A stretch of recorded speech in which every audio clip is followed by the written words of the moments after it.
Hey, I just got back from lunch. Did you finish that report yet? Well, not exactly. Still working on it. I'm not finished just yet. I got a little sidetracked, but I will get them to you first thing this afternoon. It is first thing this afternoon. Well, yeah, I understand that, but I mean, I am working on But it. I'll have. what do you mean that the report isn't finished yet? I'm still in the process of working on it. I've just been a little distracted. Distracted. Our meeting starts in an hour. I can have it. No. What were you doing? Were you listening to another hunting podcast again? I swear, I give the staff in this office the freedom to do whatever they want to do as long as they meet a deadline. That is the first bullet underneath your job description. Pays attention to detail and deadlines. And deadlines. With emphasis.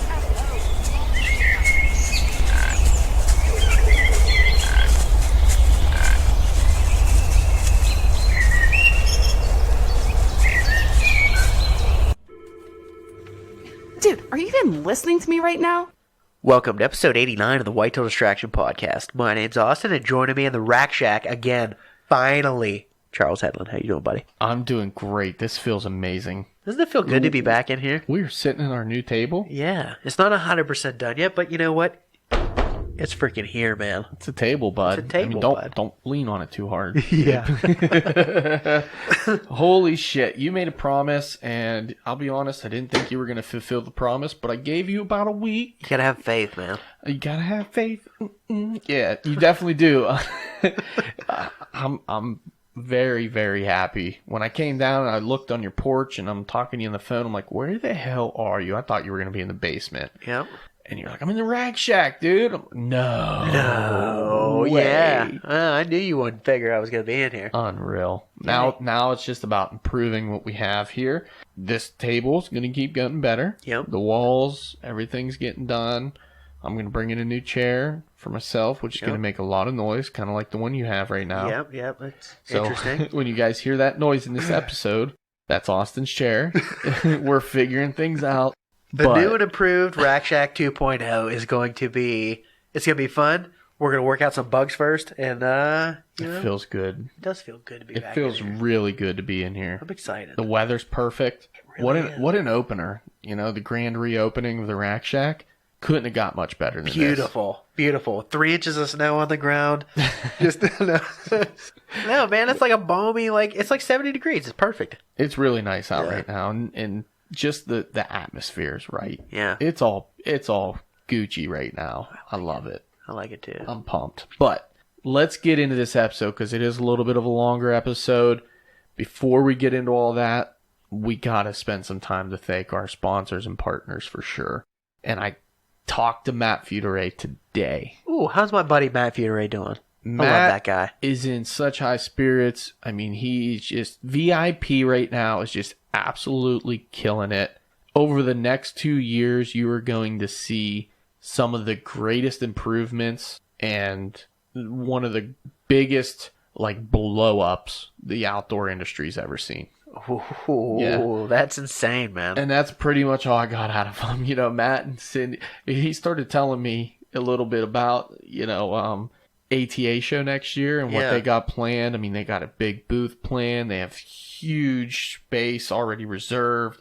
They're going to be giving away huge prizes. Like, they are going to be the talk of ATA. That's what I'm talking about. And then Cindy starts yelling at him. So he didn't spill the beans too much because they're really, they're building it up. And that's what they're going to be doing for the next X amount of months until ATA. There's going to be some big releases this year. Next year's going to be even better, I've been promised. Ooh, buddy, that's tough. So I told him that you and I are going to try to get our butts to ATA this year. Just so you know. Okay. So I might have to pull some strings, but it's a project we're definitely going to have to work on to get press I'll do my passes best. and whatnot. I'll do my best. I don't know when that baby's due. September. Plenty of time. I got a couple of months, and it's right before deer season, so we'll see what happens. I mean, little babies are easy to take care of. Maybe I'll have more time than I think this fall. We'll see what happens. Yeah, I mean, ATA is January usually anyways? Yeah. And that's what I'm thinking. Like, there's not a lot going on in my world that time of year. To be honest, it's pretty slow. He would love to see our faces at ATA, and he's very excited about what's going on at VIP. Guys, check him out. Veteran Innovative Products. the combat veteran and the veteran broadheads. They have so much more there too on their website. You got to check them out. Best in the business. That's what Just I'm talking about. Grade A people.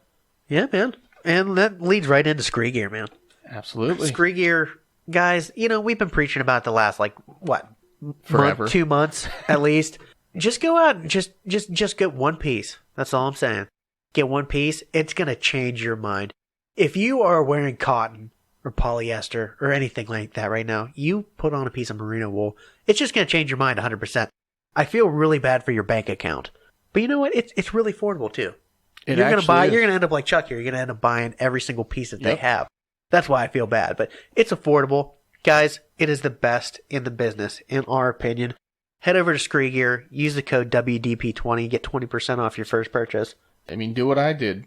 Right now, there is a clearance sale. They are trying to get rid of items. 60% off, guys. 60% off. You're never going to see merino wool for $40 for a piece anywhere else on the internet right now. Go out there and, like I just told a guy today, just go and buy the top and bottom 150s and wear them forever. If you're wearing an Under Armour layer or something like that against your skin right now and you're going into the woods, wait until you put merino wool on. Yeah. It's going to change your life. But totally. That's it. That's all we're going to preach about it today. And then we are going straight back on the water to New Canoe. And there's an episode that relates perfectly with New Canoe. I mean, we're talking to Nick Chandler tonight.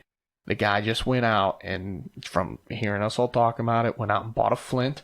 Loves it. Absolutely loved it. Slade won the tournament out of a flint by a landslide. So pretty much what that tells me is you buy a New Canoe and you catch bigger fish. You're just going to win tournaments. That's all. You're going to win tournaments. Yeah. Get on a New Canoe, whether it's the Flint, the new Unlimited, the Frontiers, the original F10, F12. It doesn't matter. Just get your butt in a New Canoe and guaranteed to catch bigger fish. Boom. That was sexy. That's it, man. That's pretty much it. Now, I just teased it, but Nick Chandler's on with us tonight, and Nick was the winner of the Yakkin for Bass Challenge. Yeah, man. And it was not even close. And he is Hart of Florida Outdoors. Yes, he is. He is in the central-ish part of Florida, which isn't... We'll get into that. We're going to explain where the name comes from and how he came up with it, but Nick's a good dude. He is one of the most genuine, pure people out there. And it was a blast talking to him tonight. Yeah, man. And, guys, last but not least, I'm going to ask for one more favor before we get into the episode.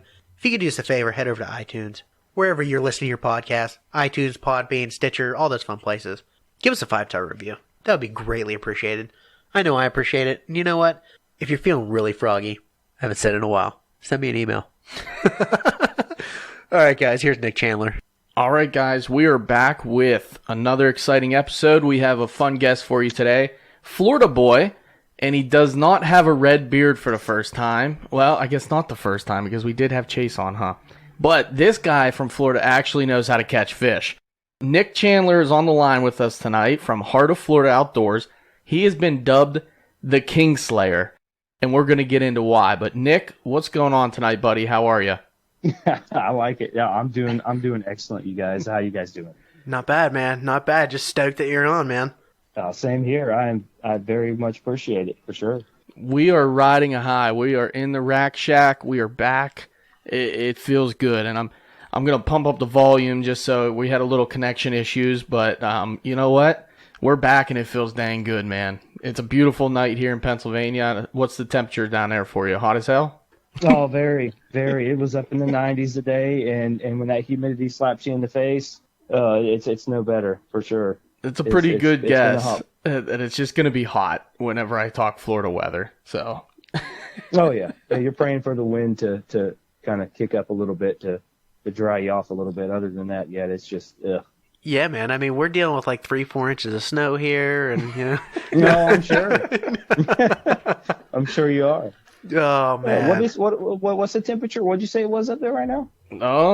That's a good question. It's but probably in the high 70s, low 80s. Yeah, I mean, it touched the 40s the other morning though. We woke up, it was like 46. Yeah, it was chilly. It was chilly. I wore a hoodie to work. It was wild.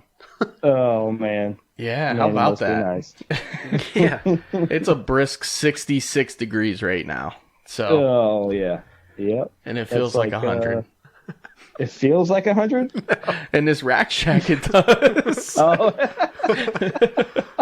It's a lot of man in here in a little space, but Yeah, you know how it goes. all right, moving right along. You were a new guest to the podcast, so with all new guests, we want you to take a minute, kind of introduce yourself, and just take it all the way back to when you introduced yourself into the outdoors. Talk about whatever you want to talk about, but just kind of let people know a little bit more about you. okay. Yeah, like you said, my name is Nicholas Chandler, or Nick Chandler for short. I grew up in Central Florida. Born and raised in Central Florida. I pretty much grew up around everything hunting, fishing my entire life. Kind of got brought into it, right out from the start. When it comes to hunting, I kind of lean more towards whitetails, but with this Yakkin for Bass challenges, kind of got me a little bit more in tune with bass fishing here the past couple of years. I mean, obviously being around what we grew up around, had fished pretty much my entire life, but never competitively like this. But yeah, I mean, I live in a little town in Central Florida, like I said. I work out of Orlando. I'm sure a lot of people have heard of Orlando. I have a pretty simple job. It's just in construction in a restaurant company. But I have 3 kids, beautiful wife, decent sized family. They allow me to get outside and do what I love to do. So, I'm happy for that. But anyway, yeah, I mean, that's I'm just a normal redneck from Florida, pretty much. I like it, buddy. I like it. And, you were out earlier, too. You got a couple new kayaks there, it looked like? Oh, yeah, for sure. Yeah, my boys showed a pretty good interest. They were watching a few of those decent-sized fish I caught this year, and they said, we want to get out there and fish, too. So we found a good deal on a couple, and might have a couple competitors next year. That's what I'm talking about, dude. That's what I'm talking about. I feel like we're going to need a Chuck Roll 2.0. We don't need any more Chandlers out there on the water, because if I lose to a little kid, that's a whole new level of embarrassment. Like, I can excuse my way through losing to a couple guys that live down in Florida. Like, there's plenty of excuses there. I lose to a couple kids living down in Florida, my ego will be forever ruined. Oh man, I know my oldest. He's got the drive. I see the competitive side in him too. So, and the way that this tournament falls, or the time that it falls in, he's out of school half of that tournament. So it's possible. I mean, he's pretty into it, man. He's seen. He kind of followed along and was every time, oh, Dad, what'd you catch? What'd you score? So he seems like he's pretty into it. So you never know. We'll see. But man, they enjoy it. Well, they enjoy it for sure. He's got a hell of a mentor, buddy. I mean, what did you end up putting on the board? 115 3/4 inches? Yeah. Yep. That's an impressive bag, dude. Oh, I appreciate it. It wasn't easy earned, that's for sure. And honestly, if I really knew what I was doing, it should have been around 130. But that's just what the good Lord gave me. So that's what it ended up. That is unreal. And, I had a little bit of a side bet kind of going, I called you out and, I was going to throw you a spanking, but, you happened to beat me by like 40 inches. Yeah, there was a lot of smack talking going on, and it kind of drove me a little bit. But I know last year I didn't really have much time to fit. I'm not trying to sound like a baby with excuses or anything. You're not, man. Go ahead. You're good. No. Excuses are my thing. Back off. No, but yeah, I mean, everybody kind of went off of what I pulled in last year. But honestly, I think the first 2.5 weeks I was stuck at work trying to reopen some of our restaurants that got shut down for COVID. So I wasn't even anywhere around a pole or a kayak or anything. So, of course, I didn't really take it real serious last year. Kind of went fishing with Chase and Adam a couple times, but just enjoyed myself. And yeah, I don't even remember what it was, like 79, 80 inches. So of course I get it, who's this guy? He can't fish. I think I heard that at least once, but it's like, okay, well, all right. So you got to prove yourself every once in a while. No, but, you definitely proved yourself. I think it was more luck than anything, but like you said, we live around a lot of good fishing areas, a lot of good lakes, and you put in your time, and usually you're going to catch a few good ones. Buddy, I will take being lucky any day. You know, there's that. Exactly, for sure. I don't think I'm calling Case, it luck. I'm pretty sure in your scenario, it's when, hard work meets opportunity. Right. That's where 115 inches come from. You can't luck into 115 inches. Trust me. You just can't, and you know that. Even if you're in Florida, look at Walt. Come on. Let's be honest, right? The guy can't even break 90 inches. And he's been doing this his whole life. Like, this is his thing. You know what I mean? You're the whitetail guy. His honey hole dried up into a fraction of the size of what it was, and still couldn't get it done. Did you hear what Adam just said on I think what was it on Friday? You didn't hear about that? I don't know. It was on the Marco group. They found 2 bodies in that lake when. Oh my god! Yeah, they were probably both bodies due to that dang gator that tried to eat Walt that night. Listen, that's one thing I am just not about. You guys, here's what's going to happen. We've been throwing this idea around. The Yakkin for Bass Challenge is something that, as soon as it ended, I was on there like, how do we get this thing bigger? How do we make it bigger? It's me, you, Austin. We were putting in a ton of input. And here's the thing. I don't want to go to Lake Seminole because I don't want to see an alligator, okay? I want to go to the shack. I think what we do next year is we have a southern meetup and a northern meetup where me and Austin will go to the Schick, and then you guys will meet at Seminole, and then maybe we'll just have 2 meetups. It seems more reasonable to do it that way because I don't want gators. Hey, I'm completely down with it either way, but I will say one thing. I grew up in Florida. I've skied down the St. John's as a kid growing up, and I'm talking St. John's is a river. I'm sure y'all know about St. John's, or you might. I don't know. But most people down here usually do. But it runs up. It's the only river that actually runs north, and it runs most of the state of Florida. But it's well known for huge alligators. We used to ski down it, kneeboard down it. Growing up as a kid, we camped on lakes with alligators. The only time you ever hear about anything is either when you're asking for it or enjoying a nice evening at Disney. Yeah, where they're fed and they're used to, humans giving them. Other than that, man, it really is nothing to worry about. I guarantee you the one that Walter dealt with probably had some babies close by and was just kind of trying to say, hey, get over, go. But I don't blame him. It's kind of a little freaky in a kayak. But heck yeah, a lot of stuff you see is just wrong place, wrong time. But they are not out to hurt anybody. We hunt them. I think you guys do too as well.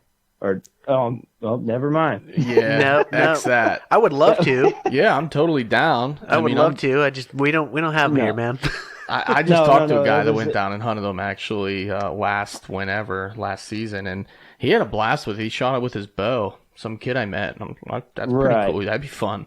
It was the bow fishing I seen that I think Charles, you do some bow fishing. I do, indeed. Austin has before too, and I'm still trying to convince him to come with us this year to do some bow fishing. Listen, I absolutely want to this year. Last year, I had a brand new baby with some issues and stuff. It didn't work out. It didn't work out. But this year, we'll see what happens.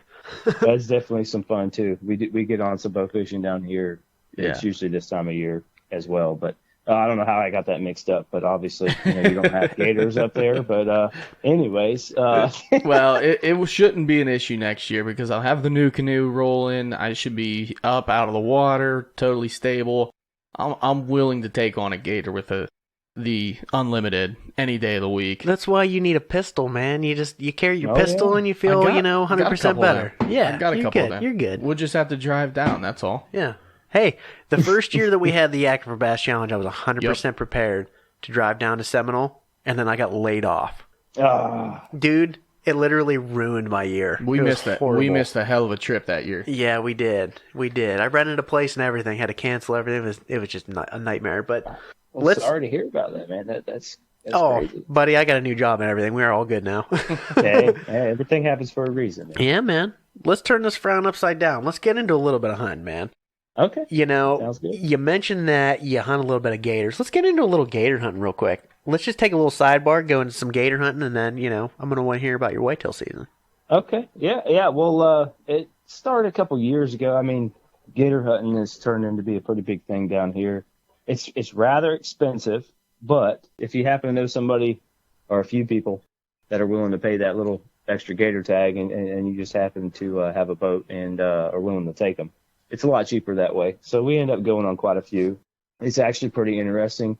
Your fear for alligators will definitely decrease quite a bit once you actually go out there and you're pursuing them. It's kind of like a deer.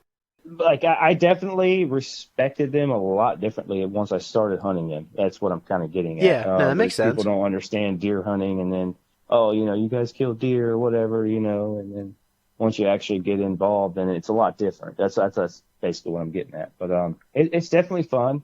It's a whole nother challenge, especially when you try to start targeting the older, more mature, gators and stuff like that's been around for God knows how. I mean, I think we killed 2 10.5 footers last year that I would say probably between 60 and 80 years old. I didn't realize that it took that long for them to get that big, but I know a couple of buddies of mine that's killed some 12.5 footers that said they were pushing 100 years old. That is insane, man. It is, but they are so bad around here. There are so many parts where just gators after gators after gators, and it becomes a problem, just like deer are in some areas that they're not managed properly or they don't have the people, you know what I'm saying? Yeah. But you got to control it, and it needs to be more down here as far as the gators go. But so Nick, is that like a draw system, and then how many tags do you get technically? Yeah, how do you get into gator hunting? I'm just curious. Yeah, it's the lotto, the Florida tag quota system that just like with anybody who's familiar with the deer hunting system, it's about the same thing. But I think it's around $250 if you do get thrown for a tag, and then you got licensing and stuff on top of that. That's just for your permit. But it is random draw, and they only allow so many per county or per lake or per body of water. But usually we try to just shoot for, the counties closest to us, obviously, because we have so much other stuff going on. Because it usually falls like right on top of hunting season. Like it goes all the way till like November, and our hunting season in our area starts like mid-September. So I usually try to get it done as early as possible. But yeah, it's a draw system that you got to apply for ahead of time and kind of know what you're doing as far as the areas that you want to go for and know where the good gator hunting is and all that. It takes a couple of years to get kind of in tune with, but it's not very complicated. I mean, there's enough stuff out there that you can get well educated enough to get on top of some gators. So wait, did you say there's like a county limit? Is that what I heard? County limit? Yeah. How does the limit go? Like how many can you kill? Well, when you actually draw a tag, I believe, or a permit, sorry, they usually have 2 tags for that area. And like I said, I'm not I only started a couple of years ago, so some of this stuff might not be 100% that I say, but just because I usually just take people that draw them, and you draw the tag for your area, and it's usually you usually get 2 gators per permit. Okay. In that area, and it'll kind of give you jurisdiction on how far out you can go from there, and it kind of gives you a list of lakes for that county that's legal. And if they're not listed or not marked out as if you can't get to them, it's usually private lakes that you have to have permission to go in, stuff like that. But it's pretty interesting. It's definitely something to kind of kill a little bit of time before hunting season if you have it anyway. Yeah, no, definitely, man. So I'm going to put you a little bit on the spot. Can you take me through I don't want to even say your favorite gator hunt, but take me through your most memorable gator hunt. Yeah, not a problem at all. Last year we were on top of one of the 10.5 footers that we actually ended up landing, and I actually was not there when we actually landed it, but we kind of got stuck on this whole nighttime deal where we were trying to get them at night, thinking gators were more out at night, blah, blah, blah, blah. We just thought it would be a little easier. And we actually spotted this one morning across the lake, ended up pulling up into the bushes, calling it across the lake with a gator call, I guess it mimics like a baby gator. Okay. Whatnot. Just a gator sound, whatever. It just worked, but it ended up drawing them all the way across. We got these big surf rods for like offshore fishing, with heavy-duty line, heavy-duty hooks, with a big chunk of just half-rotten chicken, just soaked in like just fish oils and stuff like that. Yeah. We cast it on out there, pull off, or cast it out there, or I mean, there's several different ways to try to snag them and whatnot. But we got this gator to come all the way across the lake, got him hooked, got on top of him, even shot the bow at him a couple of times where we got him actually up to the surface. Those jokers, and I didn't realize it until that point, that they actually have a bone scales on the back of their actual back. I mean, obviously I've seen them over the years, but I didn't realize how dense they were. It's actually scales of bone that's fairly thick, around a 1/4 inch thicker, so on their actual back. So that arrow just deflected off like it wasn't nothing. That is and intense. Just kind of like, Wow. yeah, when I seen the arrow go, like it was like right in the neck, like on the top of the neck. Like I'm just like, oh yeah, he's got that, and it's just like, shoot, went the other way. I was like, are you kidding me? And it was a couple of guys that had never been before, so he was kind of horsing the bait a little too much. And down here in Florida, when it comes to baiting, you can't put an actual hook in the bait. So there's a certain size peg that you have to use, a wooden peg that you wrap the bait around. So basically it just gets lodged in the throat, but you can horse it out if you horse the gator too much. So you kind of got to be careful. You got to know that, you give or take type method as far as pulling him into the boat. If he starts pulling a little too much, you just let him go, tire him out, just like, when you're fishing. Yeah, just like a big fish, yeah. Right, exactly. And this guy kind of got a little too excited, pulled it out of his throat. There goes the gator with a little cute scar on his neck. And come the next day, they actually went back out there, wasn't able to, and they ended up doing the same exact thing. This gator came exactly straight across the lake, exactly like he did the day before, and ended up landing him that morning. But that's probably not the most memorable night. Everything else has just been kind of like quick and easy, 8-9 footers, and the good eating ones anyway. But it's definitely fun. It's definitely a rush when you got a big lizard on a on a line. Honestly, it's nothing like a fish. A giant prehistoric lizard that's been around for 60 years. I mean, twice our age, it's been floating around out there. And dude, that gives me like a more of a respect for that animal too. Totally. It's kind of like, I'll compare it to when you're walking through the woods and you see one of them giant oak trees that have been there, I mean, for hundreds of years. Like, the thing's just giant. And you think about that and you compare it to an animal, it's like, that thing has lived through more than we could ever imagine, Right. It blows my mind. I never really knew that about them. I mean, obviously that they've been around a long time. They're prehistoric. They're freaking dinosaurs, man. But their age structure, that's wild. I never, I guess they didn't talk about that on Swamp People, or maybe I just wasn't paying attention. I don't think I caught that either. Don't worry. Yeah. They just always said they weighed about 3 times more than they probably did. Yeah. There's a 60-pound chick on board pulling up a 900-pound gator, apparently, consistently. Yeah.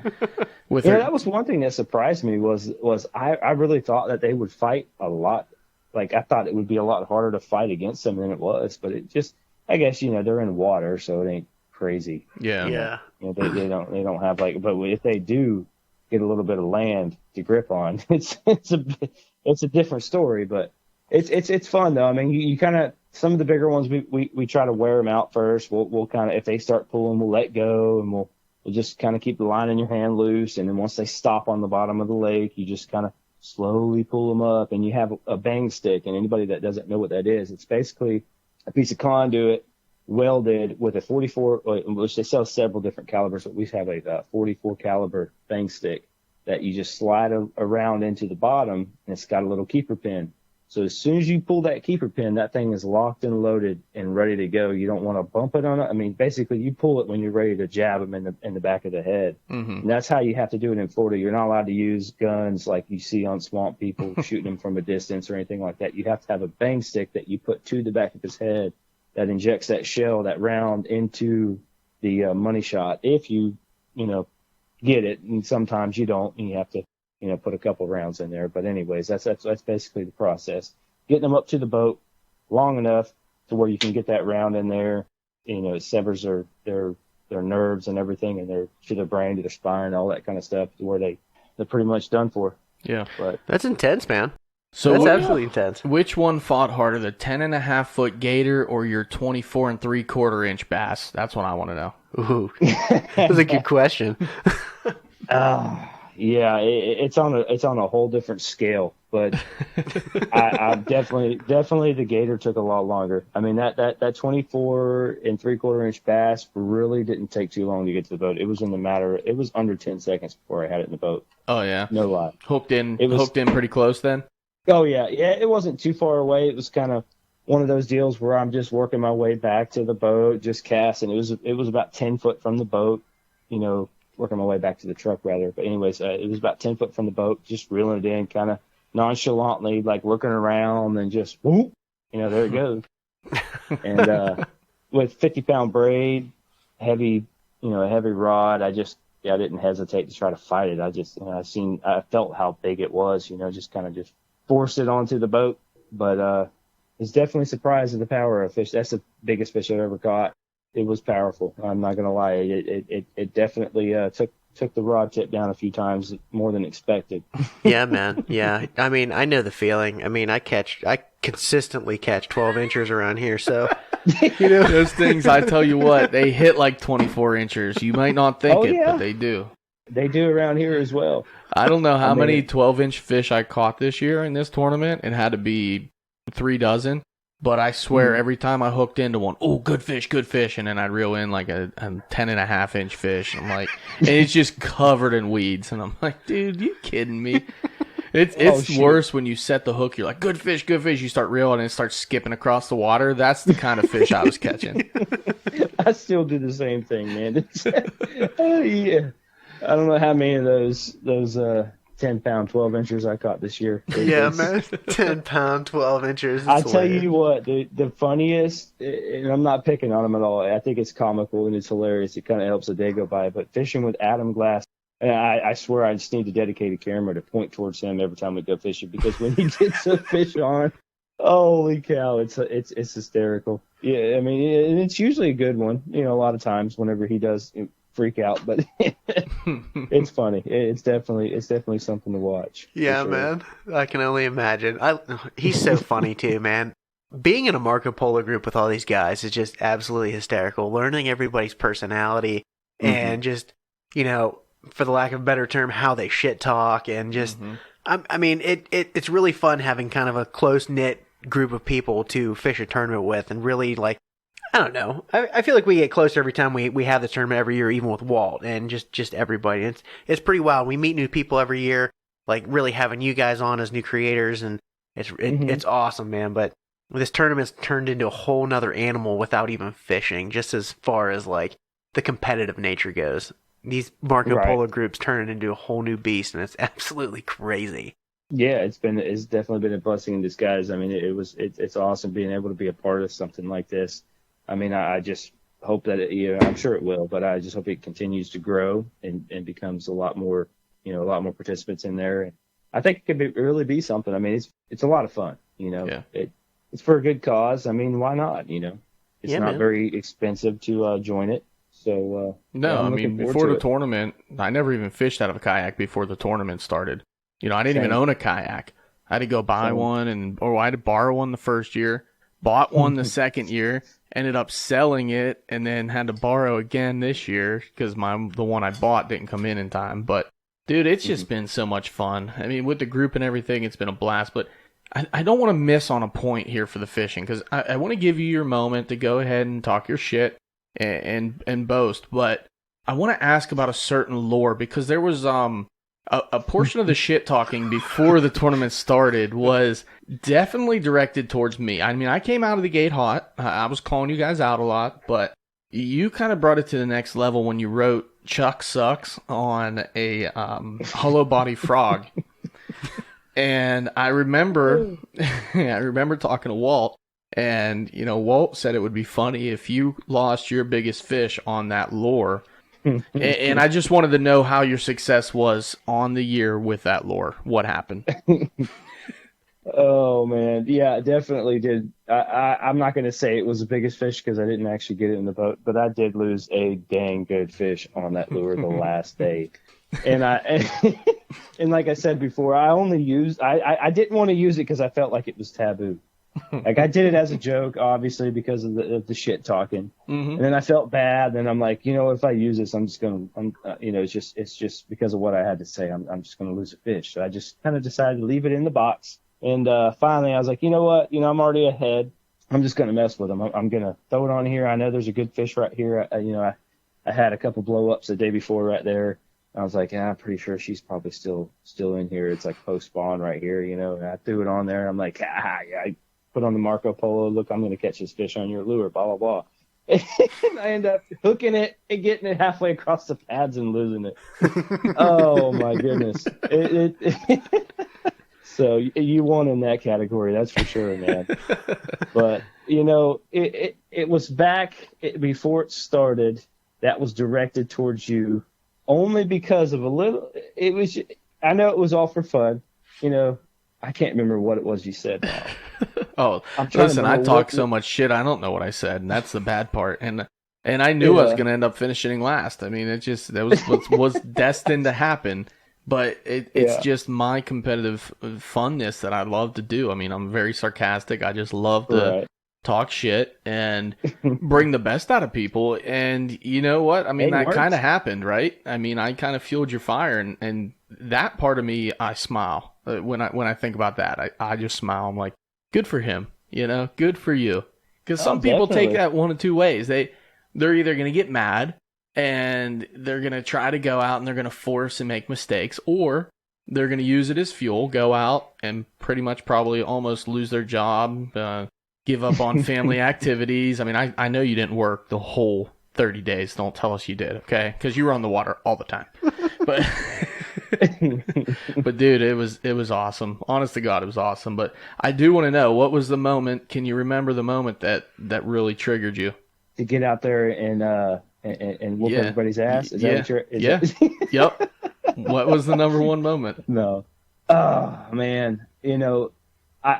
Before I say anything, it's obviously not in a negative way. It's obviously just like, you know what, I'm just going to show these MFers, they think I can't fish, and or just the fact of, you know what, they want to talk that shit, that maybe they can't talk it next year if I just show them, but whatever. Anyways, it was all friendly.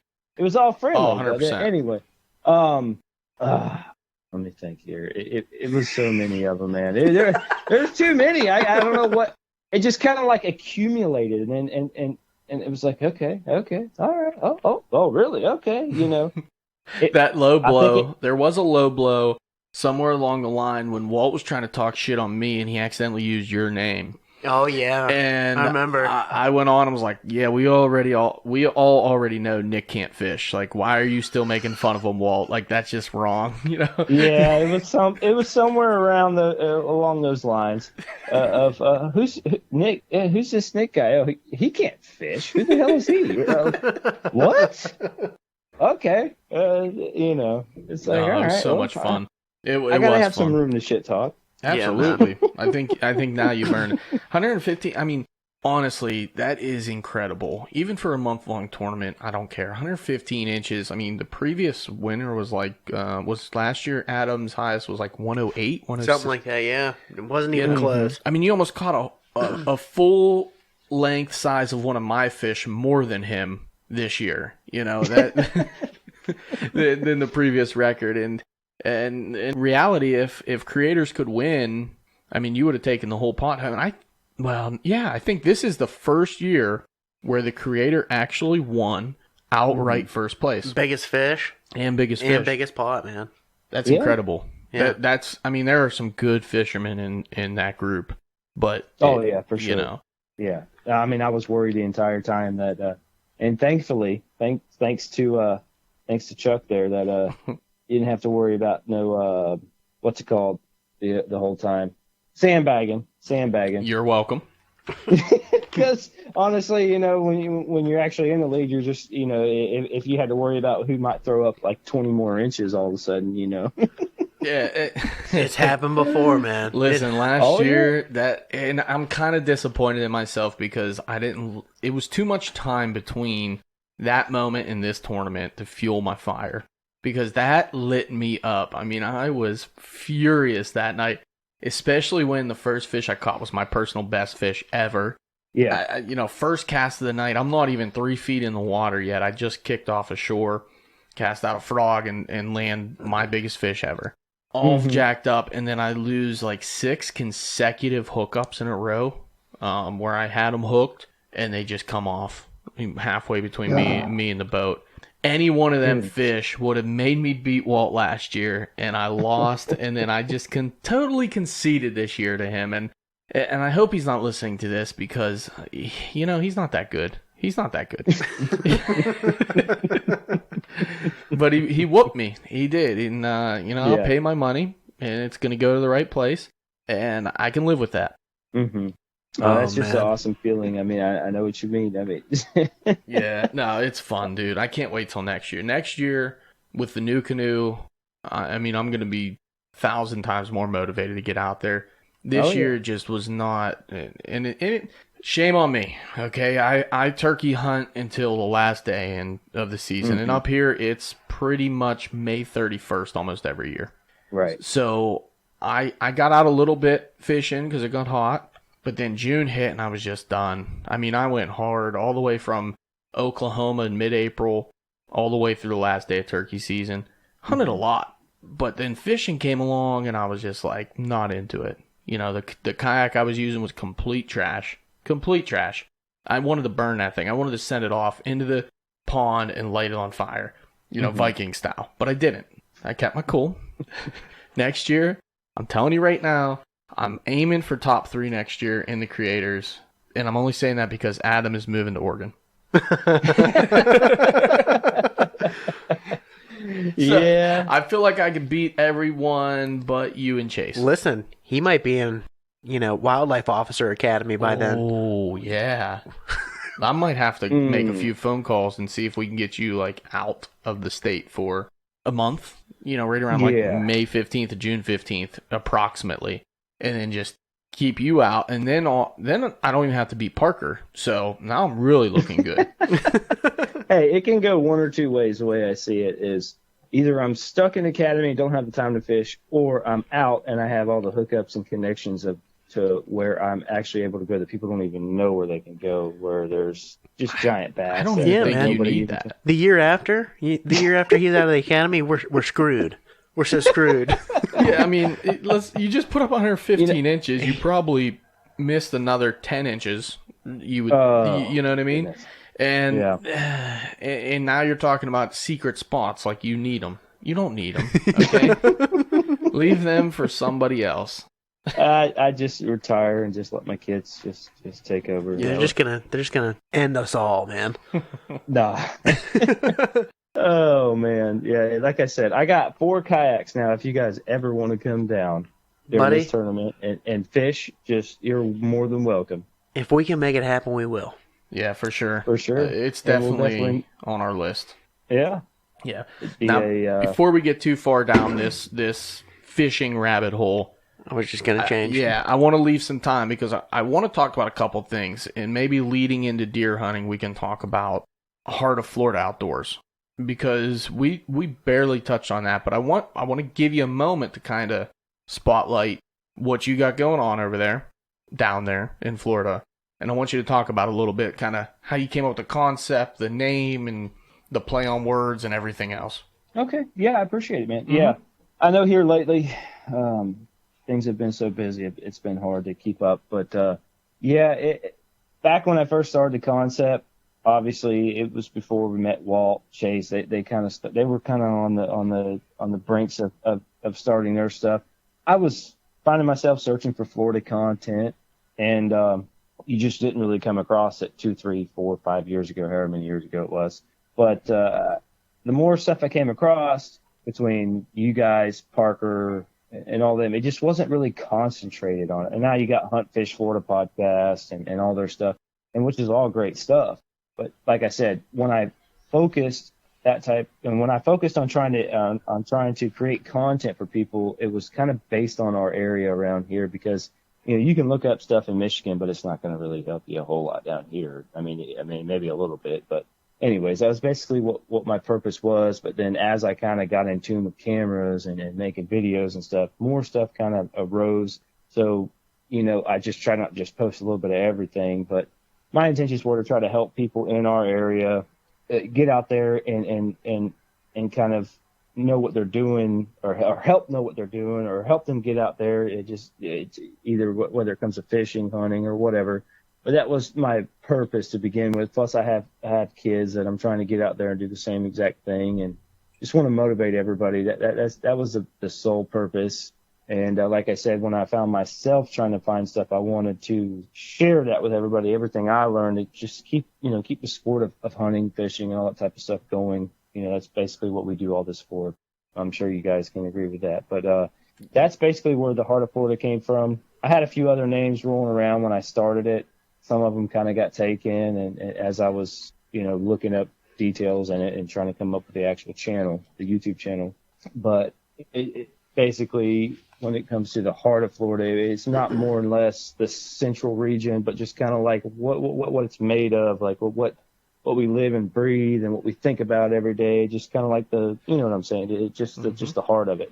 So that's kind of where I came up with that. But other than that, that's basically what we just try to promote and get people engaged in the outdoors. Yeah, and to be clear, it's spelled Hart.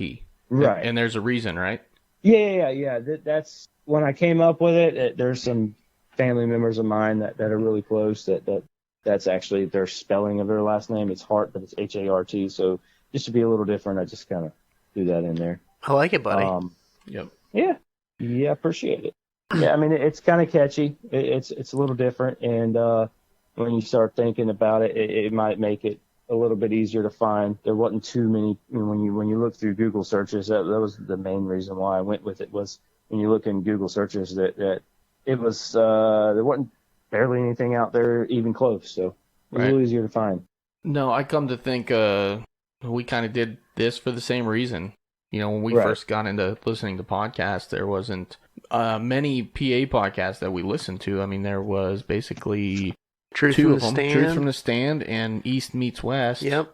And that was, Eastern and then more or less Central Pennsylvania. So, and it's not, Eastern Pennsylvania and Western Pennsylvania really Totally different. Yeah, they're really not relatable. Right. We're more relatable to Eastern Ohio, Southern New York, West Virginia, that kind of area. But and that's kind of why we did it too. Same reasoning. We just kind of, that plus we'd love to hear ourselves talk. I know I do. I mean. Oh, yeah. Oh, yeah. But look at it. I mean, look what this little thing has done is brought people from Florida into our friendship circle. Right. Just completely wild, right? Like this whole yakking for bass and getting to know you guys and Walt and Chase and Parker and Adam. I mean, it's been amazing. It's been really cool. Right, exactly. I mean, and if it wasn't for a little bit of interest into a little hunting, fishing, and wanting to share it with people, we would have never even know you existed. Yeah, man. That's awesome. Yeah. I enjoy it, and that's the main reason why. I mean, some stuff might look like you're bragging, but at the same time, the more stuff you share, the more you might get somebody interested in keeping this thing going, man. That's what it's about, buddy. Exactly. Now, I don't want to cut either one of you guys off, but this is the Whitetail Distraction Podcast. This is not the Yakkin' for Bass podcast. Oh, okay, my bad. I want to get a little bit into some deer hunting. No, for we just need a to. little bit, we man. need to, because let's not play this down. I know he's killed a deer or two. Nick kills some pretty nice Florida deer. I'm just saying. You kill some pretty nice Florida deer in your day, and I've heard you on other podcasts. You know what you're talking about. So yeah, why don't we get into it? Let's start from the beginning. When did you first start hunting deer in Florida? I grew up as a kid in the dog hunting woods, and anybody around here knows what that is, but anybody who does not, it's basically you just go out and you hunt dogs. No, it's that's usually the first impression, but it's you use a pack of dogs that you train to run the deer out of the woods where you can shoot them as they run across the openings or across the roads and stuff like that. But I grew up in that community. Obviously, you're not able to go out and do it on your own at 6, 7, 5 years old or whatever. But I just kind of grew up around the whole hunting aspect, dog hunting, and then we kind of slowly transitioned into still hunting, probably around, 12, 13, 14 years old. we kind of transitioned to that mainly because of some issues with family and all kind of other stuff. And then plus we started seeing the quality of deer was a lot better in some of these other areas that we kind of discovered that were managed properly by the state that only allowed so many people in there, so many deer killed, and yada, yada, yada. That's kind of where we kind of led to. And we started killing a lot nicer deer and just put our heads, together and just kind of figured it out. Some of these areas that I've hunted probably since I was about 12 that I still hunt today that are really, really good. And it almost kind of relates back to fishing. You spend the time, you use your head and put two and two together. It usually works out. How was your last season, buddy? It could have been a little better. I mean, honestly, it was one of the best seasons as far as for me, not so much, but my oldest son ended up landing his first deer. So honestly, it was probably one of my best seasons ever. But as far as like my luck myself, it could have been a little bit better. But I mean, honestly, my oldest son laid down his first buck, and I couldn't have been any happier. I mean, being right there beside him to coach him through. It was that's a dang good experience. I know my youngest son killed one a couple of years ago, and it was right there at the same, It's one thing when you kill one, but the experience that you have sitting right next to your own blood and walking them through the process, like I think my heart was about to beat out of my chest. I had a camera with me, but half of it nobody will ever know because I don't even know where the camera was. I'm just sitting here, on the edge of the seat, just coaching them through it. But I did manage to get it on film this year on the GoPro. I just kind of turned around, turned it on, just forgot about it. But that's an awesome feeling. But my archery season started out okay. It was, trying to think back now, all the seasons are kind of blending together. Well, you guys have such a long season. I mean, we're like, what are we, 6 weeks up here? You guys are damn near half the year. Yeah. In our actual area, it starts right here in our zone. It's like from September to, I think, January. But, you don't have to travel very far. You can go from July to March, just about. So, it's a very extensive season. And the rut is very, very drawn out compared to a lot of northern states for sure. Even North Florida, it's a lot more condensed as far as the amount, the timing of the rut. There's only a few areas that I know it's very, very predictable. Mm-hmm. Like there's so many, even within one little management area, you can have one section that's going crazy, and then like a week later, the other section is going crazy. It's just, we don't have anything forcing these deer to breed, so the does just kind of like run around until they get tired of us chasing them and just say, okay, all right, it's yours, fine, have it. They don't. There's no strong winter that's like kind of forcing them to breed. There's no there's just nothing that's just going to cause them to pretty much make them breed. So it's no, that makes sense, man. I mean, I feel like that's kind of like anywhere. Like up here, we might have. Really? We're in Lawrence County, so we might come in, mid to late October, where deer start really chasing and stuff like that, and then you go one county north, and it might be 2 weeks behind. I mean, it's completely different. And then you go to Chuck's Camp, and it might be a whole another week past that behind. It's so different no matter where you go, and Florida, I'm sure, is just exactly the same way. Yeah. Oh, it's definitely very, very different. And where you go, I mean, across the street can be 2 months difference. Oh yeah, absolutely. Jeez. Absolutely. I guess just the range of difference in yours is a lot wider. Like our gap of difference could be a week or two, where yours could be months apart. And like you said, there's no winter. It's not like there's a set time in which they have to breed and cycle in and out, because there's nothing that's going to force them to make sure that they're making it through the winter. Yeah, and they make it through the winter, and that their babies survive in the spring. Right, exactly. Exactly.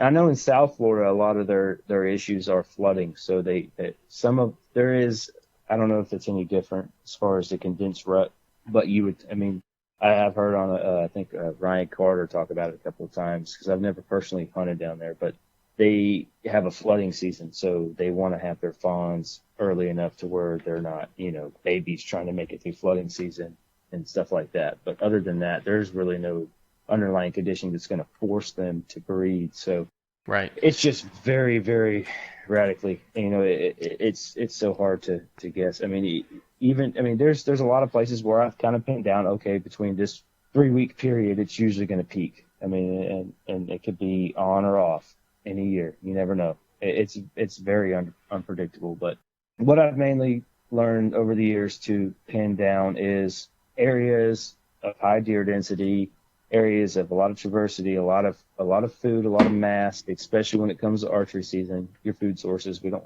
in this particular area of Florida, we don't have a lot of crops. We don't have a lot of, it's basically all natural food sources. So I always just try to key on my first few hunts, first month or so during archery is your best, not just any food source, but the best food source.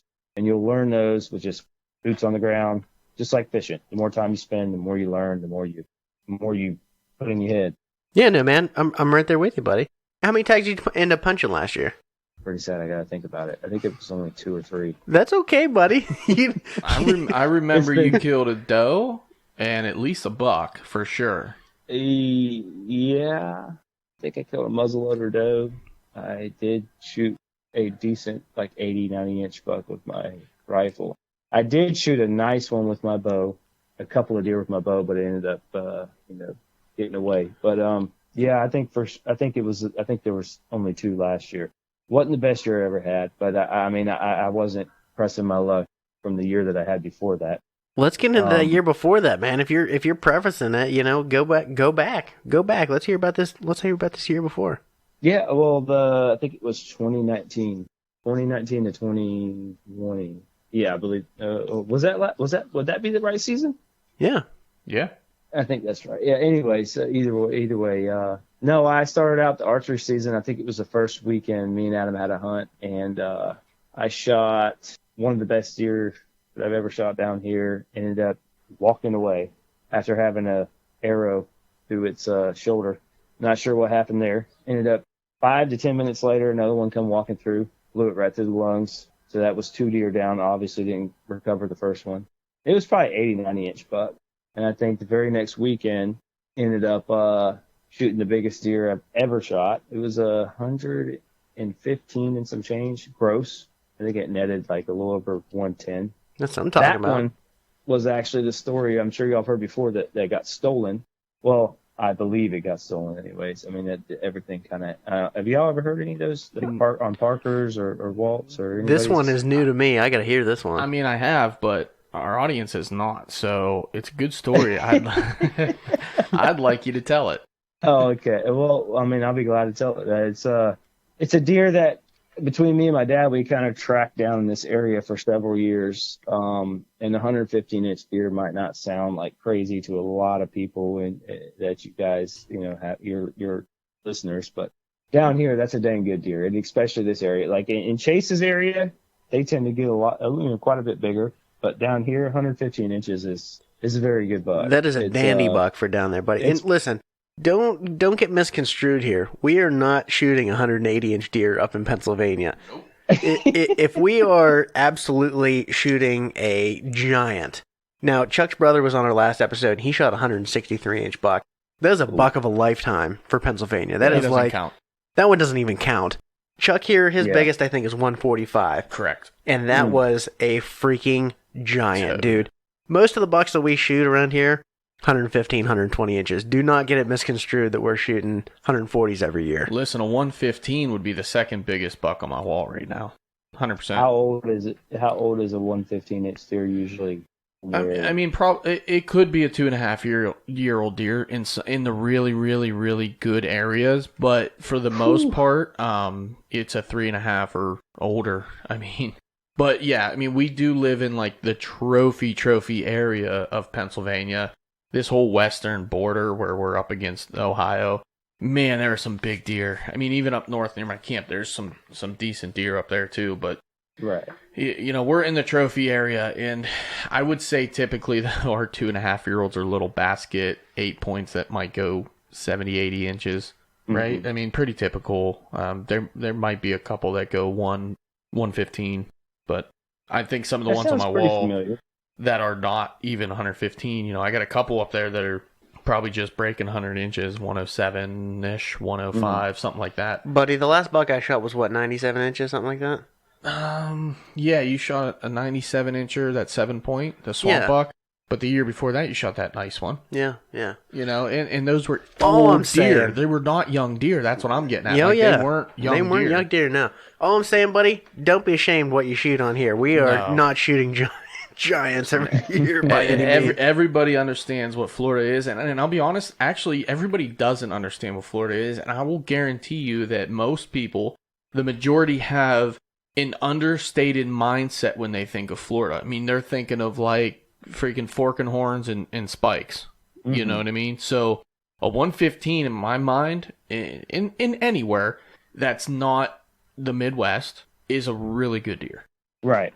Oh, it's once in a it's a lot of people won't even see nor less get a chance on something like that in their lifetime if they hunt their ass off like their whole life.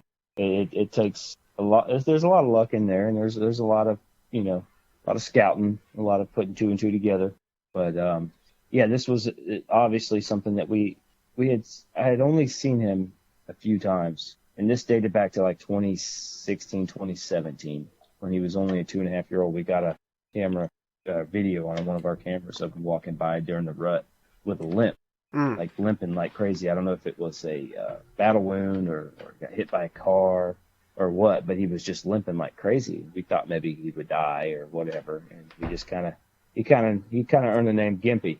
So we kind of watched him, and I think I seen him the next summer. And the only reason why we knew who it was because when he'd run off, he'd have a little gimp to his step. There's several years.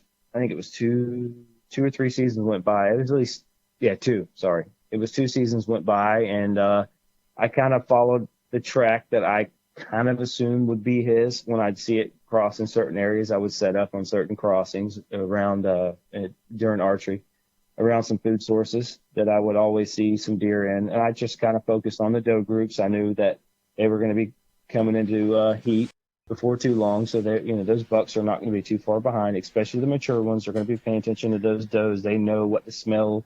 They know when they're going to be coming into heat before too long. And if you know when that doe group in that area will be coming into heat, you'll know when to key on those certain areas. It's more or less a field type thing.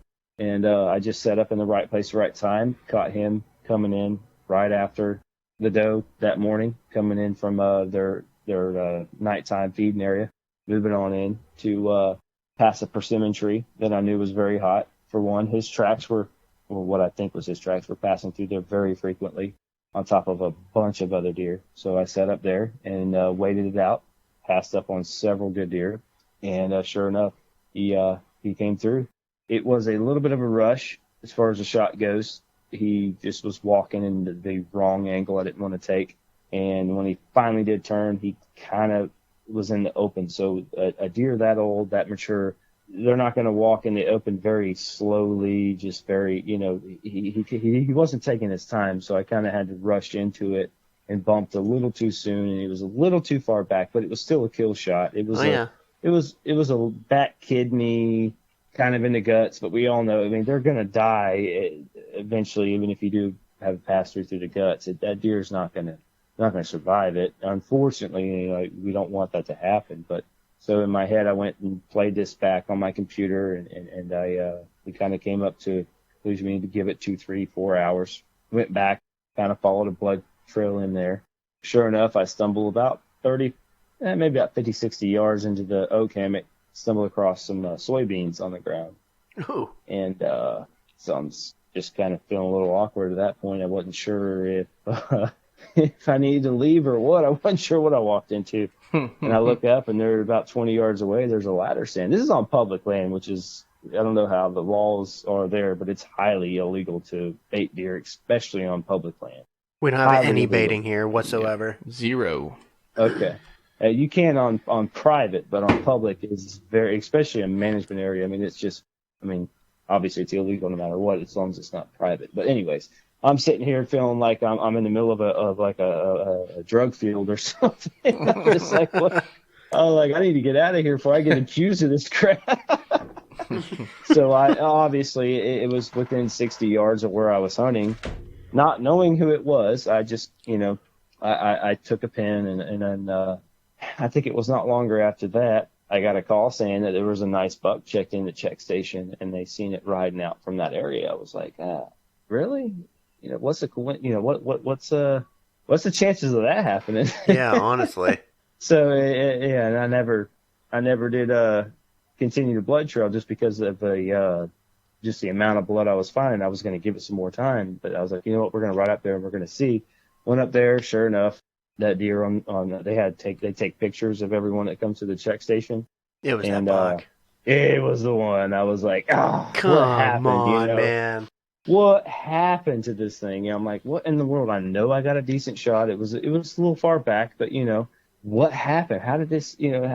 And I'm like, what in the world happened? So in my head, I had to know what happened. I wanted to go back and pull out some CSI and investigate. What happened? Did he come by here? Did he get shot again? Whatever, Right. But while I was at the check station, they're like, well, what's wrong, Nick? Because I know these guys very well.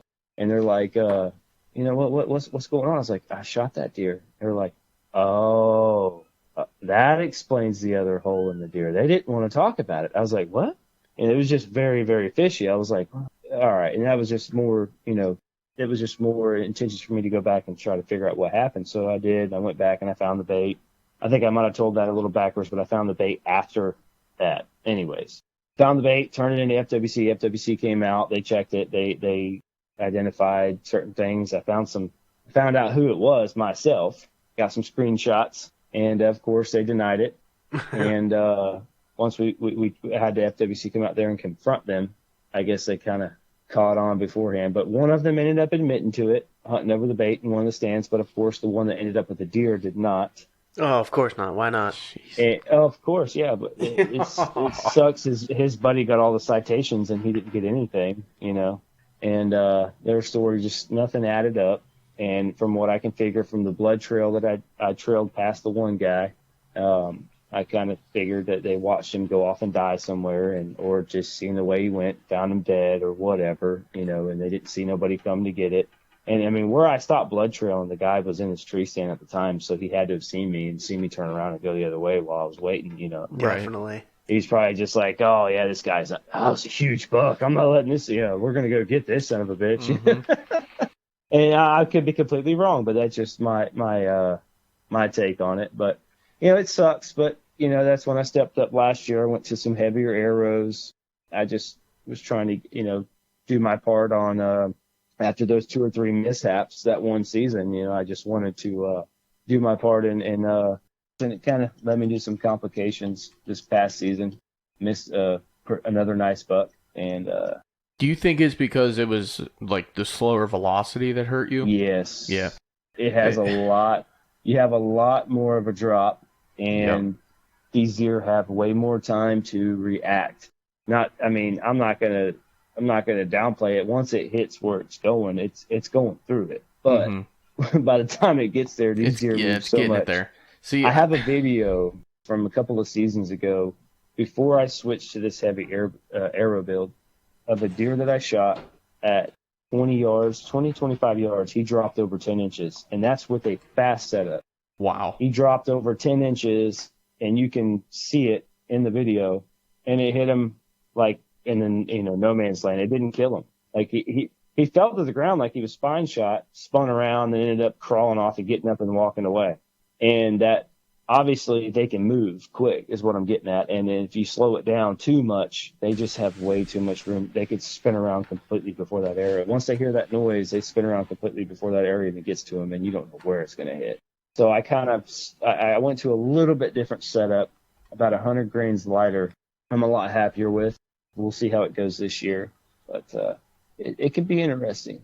I can dig that, man. I can dig that. Yeah, with me, it was always about finding that sweet spot. And last year, Right. I kind of started to do that arrow build. And, everyone that you shouldn't listen to, but a lot of people you see post, it's always like, if you're not 500 grams, then what's the point? That's not. It's not even a heavy arrow yet. And I'm thinking, you know what, man?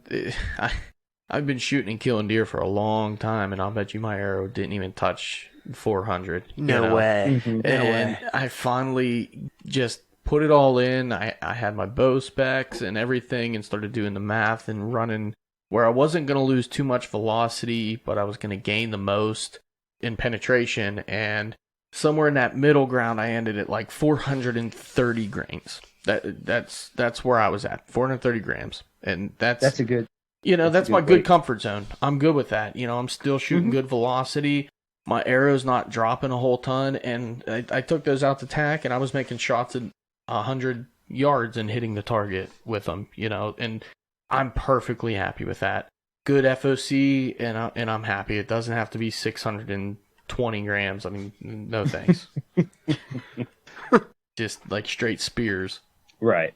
I mean, I agree. I mean, I was shooting a lot light, like way too light to begin with. Agreed. Same. So I do agree. You want some weight there, and Yep. you definitely want a certain amount of FOC. It's going to help, but dumping that much into it especially for down here, you're losing a lot of, for lack of better words, your trajectory. It's going to drop so much more. It's not really worth it. These deer down here are like, I don't even know.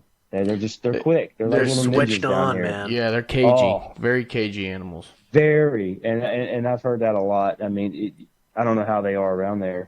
Oh, it's the same. I mean, They look up a lot. Is it? you get on public land, they are the same. Yeah. I mean, they will turn on you. I've had all kinds of stuff happen. It's incredible what they can do in a matter of milliseconds from the time your arrow gets from your bow to them, how much they can move and how much it can impact where you hit. But, another thing to think about is, too, like you're saying, the trajectory and your drop. I'm comfortable shooting my bow out to 40 yards. I have a 40-yard pin. I'm perfectly comfortable shooting out to that. I get up in a tree stand, and typically there's not a ton of lanes out to 40, but when there are, it's not like it's wide open. There's stuff above you. So if you got a big, loopy, droppy, 6-foot drop in your arrow, and I'm exaggerating, of course, but there's a lot more room for play that you're going to hit something. Mm-hmm. And that plays into ethics on your shot as well. So it just changes. It's just different. It's different. It works for some people. I'm not bashing it. If a 600-gram arrow is what you want to use, by all means, shoot it. If it works for you, I'm happy. But at the same sense, too, it's not that hard, really, to up your arrow with, a little bit of front weight and maybe a little stiffer shaft. And we were just talking to my brother last episode, and he was talking he wasn't having a lot of faith in his penetration, and he was kind of him-hawing about his broadhead, and I messaged him afterwards. I said, well, let's start with your arrow. Mm-hmm. We'll start with your arrow, and then we'll work on the broadhead part. Well, we already have the broadhead part solved, but we'll get you an arrow that's worthy of shooting out of his bow. Right. So yeah, definitely somewhere in the middle, I believe. I mean, I agree completely. Yep. Somewhere in the middle. You don't want to go, obviously, you don't want to go too far either way, but I'm a little bit more of a firm believer in the fixed blade now. I was shooting nothing but mechanicals, and I was 100%. Anybody say anything about a fixed blade, I'd say, whatever, just forget about it. But yeah, I had too many problems in one short year span that I just didn't. I mean, obviously you can get around that. Obviously people don't ever have problems for the longest time, but then all of a sudden I started having these issues, multiple in 1 year, and I just didn't. And it might have just been something else that caused these issues, but I just don't want to see that happen again. That deer to get off and live with that broadhead stuck in its back just kind of ate at me. I hate it. Yeah. And then there was, I think, two more. Actually, there was 3 deer I lost for penetration issues that 1 year. That's a bummer, buddy. 3 of them. So it was using lighter weight arrows, lighter spline. I think I was using like 300.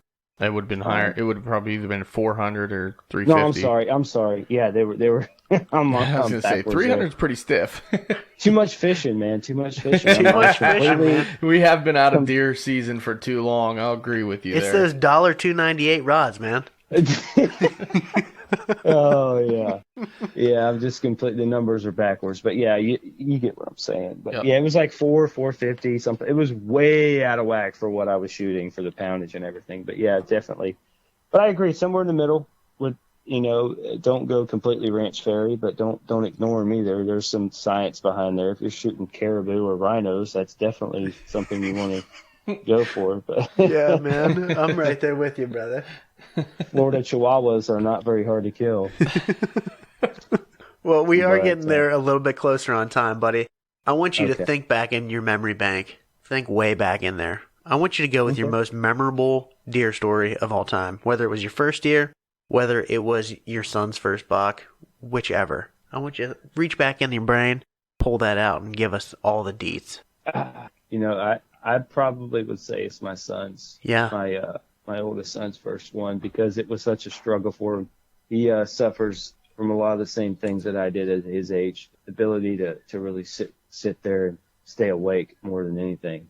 But that was one of my horrible, my most worst problems was being able to literally keep my eyes open in the deer stand. I mean, my dad would halfway drag me out there, but I was kind of willing. But I have pictures of him I posted this past year trying to keep him awake. He was just nodding off the entire time. And I get it, you're a teenager. And a couple of years ago, I got him on his first deer with his bow. He shot it, and the same thing. It was a mechanical. It bounced off the deer. It hit the rib cage just the right way. The blades opened up, smacked the ribs, and bounced back off. Oh, man. I felt bad. He was sitting there next to me. He tried hard. And there were several other situations where it just didn't work out for him. Several years ago around, we were practicing with the bow, and finally we just said, we're just going to try to get your first one with your rifle this past year. And we kind of scouted out some spots, and me and him went out and set up a double man ladder stand. I know it's not a saddle, but I'm not sponsored by Tethered yet, so it doesn't really matter. Hey, we still hunt out a ladder stand too, buddy. Don't be. You're a DIY saddle guy anyways. You should be having the Nick Chandler brand. You can call him the Kingslayer, and we'll take part of the profits. How about that?